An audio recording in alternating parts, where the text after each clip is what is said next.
Sacha cherchait du travail depuis un moment déjà. Ses études d'archéologie étant terminées, il avait découvert que le monde de la vie active était bien plus complexe et sans pitié que la vie étudiante. Des mois qu'il se démarchait auprès des agences archéologiques locales. Privées, publiques, il avait tout essayé. J'aurais dû choisir une spécialité plus répandue, se disait-il, maudissant son incapacité fictive et son soi-disant manque d'intelligence. Un jour, où Sacha parcourait les rues de sa Belgique natale en maugréant, un papier gravolta jusqu'à ses pieds. Il se baissa et ramassa l'étrange prospectus. Il était très abîmé et jauni. On pouvait constater à l'effacement partiel de certaines lettres que le papier avait été détrempé et séché maintes et maintes fois. Tout un coin du document semblait brûlé, carbonisé. Cependant, on pouvait y lire « Le parc Belliland recrute. Venez donc trouver un emploi dans ce havre de bonne humeur et de bonheur enfantin. Venez muni de ce coupon au parc Belliland, sortie 56 de l'autoroute A604. Adressez-vous au guichet. » Sacha eut un rictus méprisant, sarcastique. Même le vent se moquait de lui, à lui envoyer des trucs de ce genre. Il plia le papier et le mit dans sa poche, se disant qu'il le jetterait dans la première poubelle qu'il croiserait. Mais il l'oublia. Une semaine passa. Sacha n'avait toujours pas de boulot. Toujours plus désespéré, il se demandait s'il avait réussi sa vie. Tous ses amis avaient un travail, il pouvait se permettre des choses qu'il ne pouvait pas, car il n'était pas touché par la précarité. Tous autour de lui se mettaient en ménage, parlaient d'enfants et de mariage. Comme tous les matins, Sacha se leva de son lit très tôt. Il avait mal dormi, pensant sans cesse à sa condition. Enfin, il entreprit d'aller laver son linge. Cela passait par mettre ses vêtements à l'envers, vérifier les poches, puis remplir la machine. Lorsque le cycle de lavage fut terminé, il déploya son séchoir à linge, malgré le peu de place qu'il possédait dans son studio humide, et mit le tout à sécher. Alors qu'il pendait son linge, il empoigna un pantalon, et sentit quelque chose de solide dans la poche. Intrigué, il retira la chose, même s'il était pourtant sûr d'avoir vidé toutes ses fringues avant la lessive. C'était l'annonce qu'il avait ramassée auparavant. Fait étrange, le papier était exactement comme il l'avait trouvé alors que le passage en machine aurait dû le détruire. Une idée lui passa par la tête. Et si c'était un signe, pourquoi ne pas postuler ? Cela lui semblait fou. Le papier devait bien avoir près de 10 ans vu son apparence. Mais pourquoi pas ? Dans un élan de folie, Sacha sortit de son appartement en n'ayant même pas fini ses tâches ménagères. Il n'avait rien de prévu ce jour-là, et il était déterminé à mettre son délire à exécution. De toute façon, il n'y avait rien à perdre, non ? Il roula dans sa voiture jusqu'à la sortie indiquée sur le papier, guidé par le GPS que son père lui avait prêté. À la sortie de l'autoroute, son itinéraire le mena vers un parking assez grand, où quelques voitures étaient garées. De là, il pouvait apercevoir un guichet à la jonction entre le parking et l'entrée du parc. Des couples qui avaient l'air heureux menaient leurs enfants par la main, en direction des lieux. La matinée toucha à sa fin. Il faisait beau. Sacha était de bonne humeur, et ce fut d'un pas altier qu'il se dirigea vers la petite cabane colorée. Une fois arrivé, il salua la jolie demoiselle qui était postée là. « Bonjour, je viens pour l'emploi. » Il déposa le prospectus abîmé sur la table devant la fille, et c'est à sa grande surprise que celle-ci lui répondit. « Parfait. Allez donc près du carrousel, derrière la cabine du pilote. On vous donnera votre poste. » Bien, mademoiselle. Puis, il partit à l'endroit indiqué, sans trop savoir où c'était. Il erra dans le parc, cherchant le dit carrousel. Tout lui paraissait étrange dans cet endroit.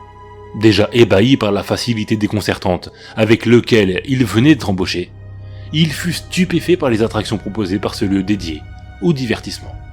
Grand tourniquet, auto-tamponneuse, train de la mine, mais pas d'attraction à sensation.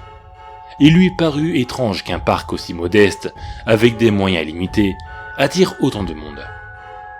En une époque où tout le monde ne se satisfaisait plus que de vitesse extrême, ici, chacun, parent comme enfant, semblait se contenter de plaisirs simples. Cela faisait du bien d'être au milieu de rire et de la bonne humeur. Un père apprenait à son fils à tirer avec une carabine à plomb dans des boîtes de conserve. Une mère surveillait un groupe d'enfants dans la file d'attente du grand toboggan. Et là, un carrousel.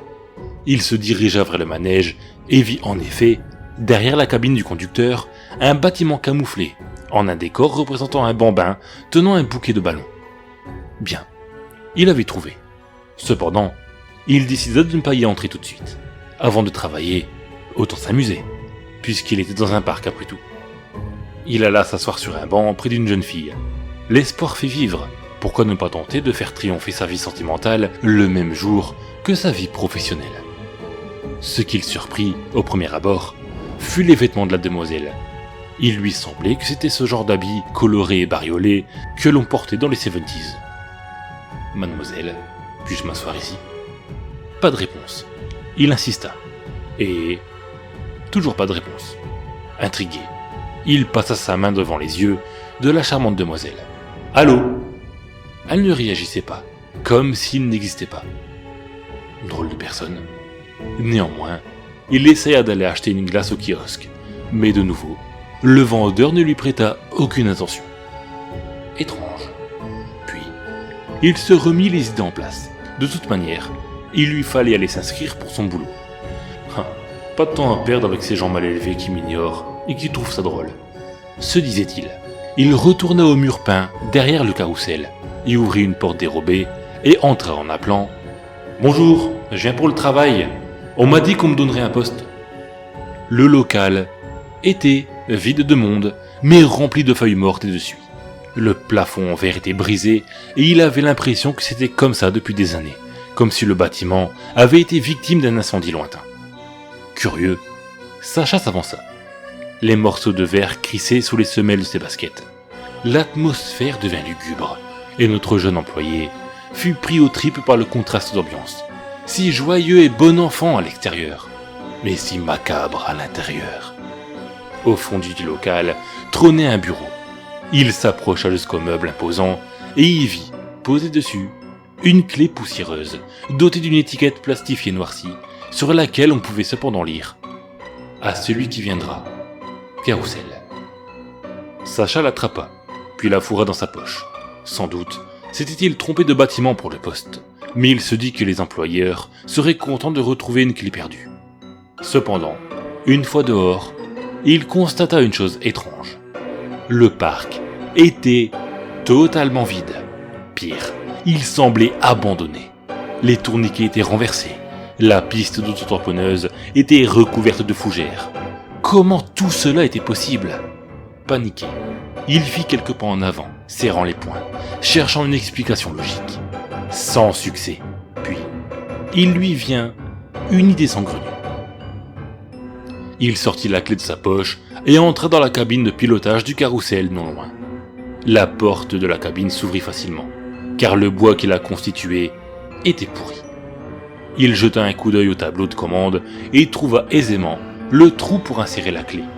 Ce qu'il fit. Puis, il la tourna et le manège démarra. Les rouages grippés par le temps firent un bruit de craquement. Mais tout se mit à tourner sans problème. La musique de l'attraction se mettant en marche dans les haut-parleurs, pourtant visiblement hors d'usage. Mais qu'est-ce que c'est que ce truc? Nerveux, son cerveau tentait de trouver vainement une explication logique. Les voyages dans le temps, ça n'existait pas. Tout en réfléchissant, il faisait les 100 pas dans le parc, scrutant chaque détail impossible qui n'était pas là auparavant. Pourtant, il y avait à peine 5 minutes, ce parc était bondé. Était-ce une blague? Les gens qui l'ignoraient, était-ce un canular? Il essaya de soulever une branche qui obstruait le fonctionnement d'un tourniquet. Il tira fort, mais pas suffisamment. La branche était en fait un arbuste, bien enraciné. Impossible qu'il avait été planté dans un sol aussi dur en aussi peu de temps. Paniqué, commençant à perdre pied au milieu de ces mystères insolubles, il se mit à courir vers sa voiture. En repassant à côté du carrousel, il entendit que la musique s'était faite plus forte, désaccordée, comme une symphonie, du désespoir. Il leva les yeux dans sa course pour regarder la source de cet horrible son. Une vision d'horreur frappa sa rétine. Des silhouettes fantomatiques, ressemblant à des cadavres d'enfants, chevauchaient les chevaux de bois qui avaient pris feu. Le mécanicien de sa cabine était également de retour, tout aussi spectral que les enfants, avec le faciès horriblement défiguré par une brûlure.